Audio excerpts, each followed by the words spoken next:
Yo guys, Henry here. This is a Samsung Galaxy S23 and I've been using it for almost a month now, and 8 out of 10 times if anyone asks me to recommend a phone from the S23 series, I'll definitely recommend this. Also, it's proof that great things do come in small packages.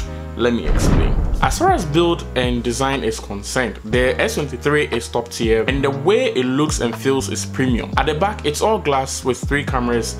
On the sides, it's all metal. When you turn it to the front, it's glass again. It houses the in-screen fingerprint scanner and a punch hole camera. And I've mentioned in my previous videos that I actually prefer the punch hole camera because it's dope. This phone has a really great display, which makes consuming video content and playing video games a really great experience. And that thing that contributes to this experience is a high refresh rate and also the speakers that these phones come with. The speakers on this phone is actually awesome. It's so great that Jonathan from OJ Tech HD can't stop talking about it. Like, it's all he talks about. And for most parts, I actually agree with him because Samsung made improvements with the speakers and even the mics on this phone or across the S23 lineup, which makes recording audio on this phone a really great experience. You know, another thing that you record audio with is when you're shooting videos, and that brings me to the camera. The cameras on this phone is actually really good. I know I said the same things about the cameras on the last year's lineup, but weirdly enough, I feel Samsung had found a way to improve on the already great pictures from last year to an even greater picture experience this year. But one thing that continuously wowed me throughout the time that I've been using this phone is how Snapchat handles the cameras on this phone. Anytime I open Snapchat, it's just like, wow.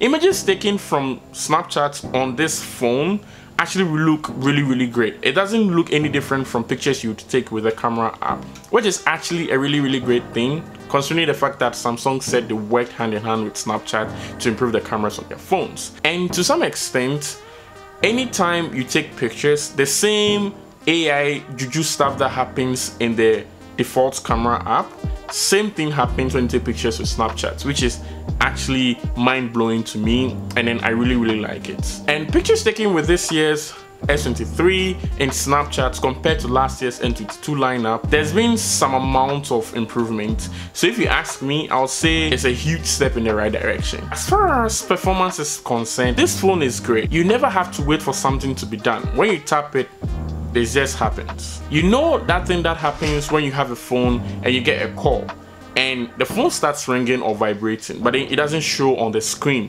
and you have to wait for a couple of milliseconds or a couple of seconds before it shows up on the screen. Well, that's not a thing here, like not at all.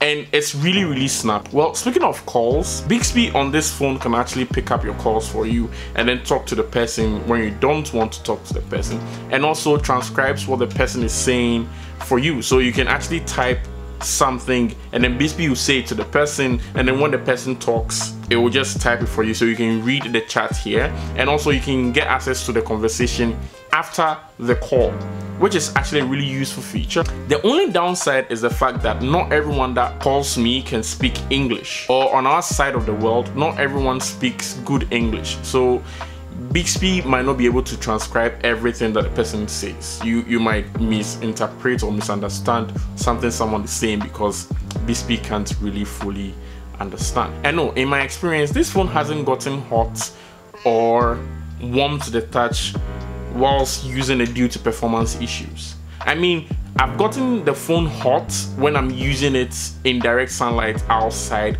doing stuff, but then it hasn't gotten hot because probably I was using it too much, I was giving it a lot of pressure. With that said, there was this one time that I was actually using it outdoors on a sunny day, and I was sitting in the car and the phone was hot because everywhere was hot. I was hot.